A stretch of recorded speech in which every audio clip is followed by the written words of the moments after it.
2 oy oldin erim xiyonatini bilib qoldim. Shunda telefonlarini uyga tashlab ketibdilar. Hech kim bunaqa ish qilmasdilar. Qarasam, parolsiz. Men hech qachon telefonlarimni tutmaganman. Bu safar nimagadir ko'nglimdan bitta qara nima ekan degan ovoz chiqdi. Hamma narsani ko'rib chiqdim. Oxiri Telegramga kirdim. Sekin chatlarni ko'rib chiqdim. Chatlar bo'sh. Ha, tinch ekan deb pastga torsam, arxiv turgan ekan. Arxivda o'sha ayol. U ayolni anchadan beri taniyotganlar. Birga ishlashgan, oraligida ko'p narsalar bo'lgan ekan. Bir-birligiga nomaqbul rasmni tashab, nomaqbul gaplar gapirganlar rosa ko'p ekan. Hozir u ayol Turkiyada ekan. Xo'jayinim unga har oy yaxshigina pul jo'natar ekan yashash uchun.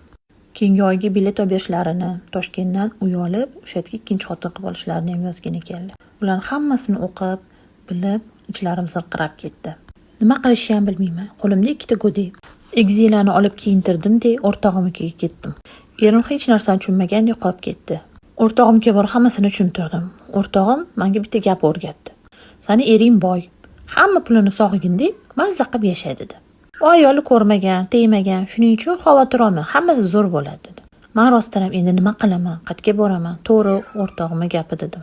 Erim bilan gaplashsam, u ham shu gapni aytdi. Men xiyonat qilmaganman, bu faqat yozishma dedi. Lekin hali ham unda ko'ngli borligini bilardim. Keyin o'rtog'im aytgan ish qilishni boshladim. Uyga qaytdim. Xohlaganimda ovqat qilaman, xohlaganimda uylarni tozalayman. Bolalarimni bog'chaga berdim. Erimni unga pul so'rayman, bunga pul so'rayman. Hech ham gapirmasdan pul beradigan bo'ldi. Aybini yuvish uchun. O'sha paytda yaxshi ham ajrashib, ota-onamga ketmanman deb xursand bo'lib yuribman. Chunki hozir mazza qilib uni pullarini ishlatib yuribman. U ham aybini tushunib, men oldimda parvona deb yozdilar. Bitta bizani obunachimiz. Agar sizlarda ham shunaqa tarixlar yoki istoriyalar bo'lsa, tashab qo'yinglar, olib chiqamiz. Hammaga rahmat.